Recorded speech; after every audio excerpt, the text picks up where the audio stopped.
Hello everyone, welcome to CSC society. आज के इस वीडियो लेक्चर में हम मेमोरी हायरार्की एवं टाइप्स ऑफ मेमोरी को कवर करेंगे। तो मेमोरी एक स्टोरेज यूनिट होता है जिसमें कोई भी हम प्रोग्राम को या कोई भी डाटा को हम क्या करते हैं, स्टोर करके रखते हैं। इस वीडियो लेक्चर में हम देखेंगे कि मेमोरी हायरार्की क्या होता है और टाइप्स ऑफ मेमोरी क्या होता है।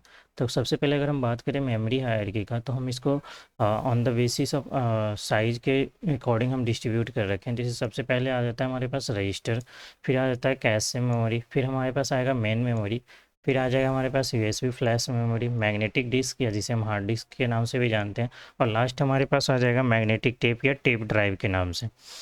तो इसमें से जो हमारे पास जो रजिस्टर और कैशे मेमोरी है, ये हमारे पास हो जाएंगे इंटरनल स्टोरेज। मेन मेमोरी जो है वो हो जाएगा primary storage. USB flash memory and magnetic disk या हार्ड डिस्क जो है वो सेकेंडरी स्टोरेज कहलाएगा। और लास्ट जो हमारे पास मैग्नेटिक टेप या टेप ड्राइव है वो हमारे पास टर्सरी स्टोरेज कहलाएगा। अगर हम इसमें कैपेसिटी की बात करें, तो अगर हम अप टू डाउन जाते हैं तो हमारा जो कैपेसिटी है वो इंक्रीज होगा। कहने का मतलब क्या है कि रजिस्टर मेमोरी जो है वो बाइट में होगा, कैशे मेमोरी जो है किलोबाइट से मेगाबाइट में होगा, जबकि मेन मेमोरी है जो गीगाबाइट में होगा। यूएसबी फ्लैश मेमोरी भी गीगाबाइट में होगा, जबकि मैग्नेटिक डिस्क जो है टेराबाइट में होगा। और मैग्नेटिक टेप या जिसे टेप ड्राइव के बोलते हैं वो हमारे पास पिकोबाइट में होगा। अगर हम on the basis of level देखें, तो रजिस्टर हमारे पास लेवल 0 होगा, कैशे मेमोरी हमारे पास लेवल 1 होगा, फिर मेन मेमोरी हमारे पास लेवल 2 होगा, और यूएसबी फ्लैश जो है लेवल 3 होगा, and magnetic disk level 4, and magnetic tape हमारे पास लेवल 5 होगा। अगर हम डाउन टू अप जाते हैं तो हमारे पास जो कॉस्ट है वो इंक्रीज होते जाता है। हालांकि इनका जो कैपेसिटी है वो कम है, लेकिन इनका जो कॉस्ट है वो ज़्यादा हो जाता है। क्यों ज़्यादा हो जाता है? क्योंकि हमारे पास जो एक्सेस टाइम है वो इंक्रीज हो जाएगा हमारे पास, इनका परफॉर्मेंस इंक्रीज हो जाता है, इनका कॉस्ट क्या हो जाता है, इस कारण इंक्रीज हो जाता है। तो हम सबसे पहले आ जाते हैं कि रजिस्टर होता है क्या है। तो हम पिछले कई वीडियो में हम रजिस्टर एवं टाइप्स ऑफ रजिस्टर को कवर किया था। ये टेम्परेरी स्टोरेज डिवाइस होते हैं। जब हम कोई भी इंस्ट्रक्शन को एग्जीक्यूट करते हैं, ये कहाँ पे लोकेट होगा? इनसाइड द सीपीयू लोकेट होता है। ये सबसे फास्ट वो काम करता है और सबसे स्मॉलेस्ट स्टोरेज डिवाइस है। ये जनरली होल्ड करेगा कि इसको फ्रिक्वेंटली एक्सेस डाटा और इंस्ट्रक्शन को होल्ड करने का काम करता है। ये जो भी एक्सेस है वो टिपिकली एक ही सिंगल क्लॉक साइकिल में उसको क्या कर सकेगा, एक्सेस कर लेगा। इसका जो स्टोरेज कैपेसिटी वो लिमिटेड होगा। जनरली ये जो है वो बाइट या किलो बाइट तक मैक्सिमम हो सकता है। सेकेंड हमारे पास है कैशे मेमोरी। कैशे मेमोरी जो है वो लोकेट होगा किसके और किसके बीच में? सीपीयू और मेन मेमोरी के बीच में लोकेट होता है। आगे जाके हम कैशे मेमोरी का पूरा एक वीडियो लेक्चर देखेंगे एवं कैशे मेमोरी मैपिंग को भी पढ़ेंगे। ये जो जनरली एक्ट करेगा as a buffer between the CPU and main memory. ये करता है क्या है? कैशे मेमोरी मेन मेमोरी से कोई भी डाटा को कैशे में लाए स्टोर करता है टेम्प्रेरी वे में। फिर और उस जो डाटा है वो फ्रिक्वेंटली आस्क होता है किसके द्वारा? सीपीयू के द्वारा। तो हमारे पास सीपीयू होगा और इनके बीच में हमारे पास कौन काम करेगा? यहाँ पे कैशे मेमोरी काम करेगा। और ये कहाँ से डाटा को लाएगा?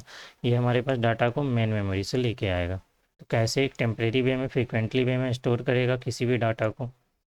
यह फास्टर होता है किससे? अगर हम कंपेयर करें मेन मेमोरी से, लेकिन रजिस्टर्स के कंपेयर में क्या हो जाएगा? स्लो हो जाएगा। कैसे मेमोरी को हम 3 डिवाइड में लेवल में डिवाइड किए हैं, जिसमें हमारे पास लेवल 1 लेवल 2 है, और on the basis of proximity of the CPU. ठीक है, ये यूटिलाइज करेगा a hierarchy of cache level to store the frequently access data है। ये इसको हम आगे के वीडियो लेक्चर में कैसे मेमोरी मैपिंग को डिटेल में पढ़ेंगे।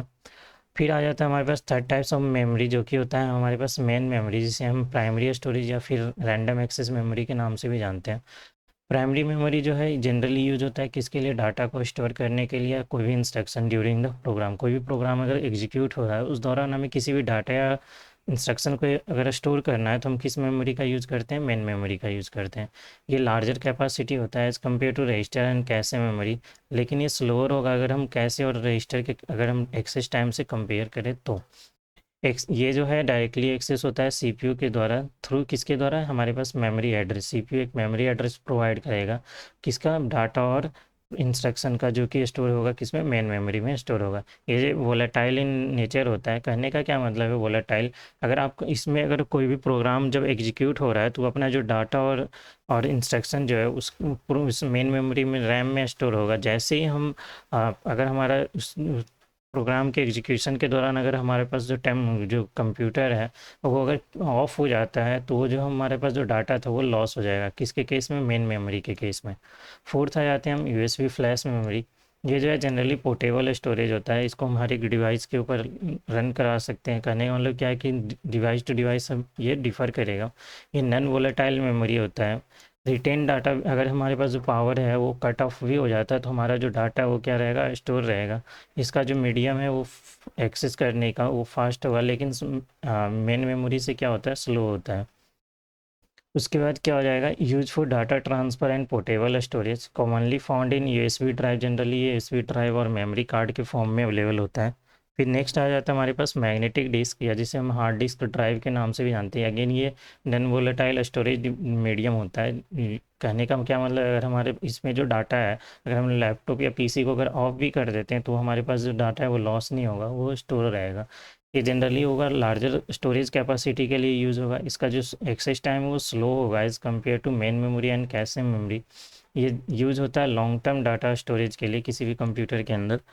ये इसमें consist of rotating platters with magnetic coating. फिर नेक्स्ट आ जाता है हमारे पास ऑप्टिकल ड्राइव, या जिसको हम सीडी डीवीडी ब्लूरे के नाम से भी जानते हैं। ये जनरली यूज़ होता है ऑप्टिकल टेक्नोलॉजी के लिए, कोई भी डाटा को रीड या राइट करने के लिए। इसका जो सबसे स्लो एक्सेस टाइम होगा अगर हम कंपेयर करें बाकी सब लेवल से। अगेन ये नॉन वोलेटाइल है, अगर हमारा पीसी या लैपटॉप ऑफ हो जाता है तो ये जो डाटा इसके अंदर स्टोर होगा वो लॉस नहीं होगा। ये जनरली यूज़ होता है कहाँ पे, software installation and media playback में। Data store on optical disk, यहाँ पे जो डाटा है वो ऑप्टिकल डिस्क के फॉर्म में स्टोर रहेगा in form of bits and lands के फॉर्म में। अब हम आ जाते हैं मेमोरी टाइप्स ऑफ मेमोरी की अगर हम बात करें तो हमारे पास है मेमोरी जो है जनरली दो पार्ट में डिवाइड कर रखे हैं। सबसे पहले होता है हमारे पास प्राइमरी मेमोरी, सेकेंड होगा हमारे पास सेकेंडरी मेमोरी। प्राइमरी मेमोरी को अगर हम आगे फर्दर देखें तो हो जाएगा रैम और ROM, random access memory, read only memory. फिर उसको आगे हम देखें तो S R A M, static random access memory, dynamic random access memory. अगर हम रोम को देखें तो P ROM, E P R ओ M, double E P R O ओ एम। सेकेंडरी मेमोरी का बात करें तो C D D V D, ये सब जो है सेकेंडरी मेमोरी के क्या हो जाएंगे, टाइप्स हो जाएंगे। That's all, thank you.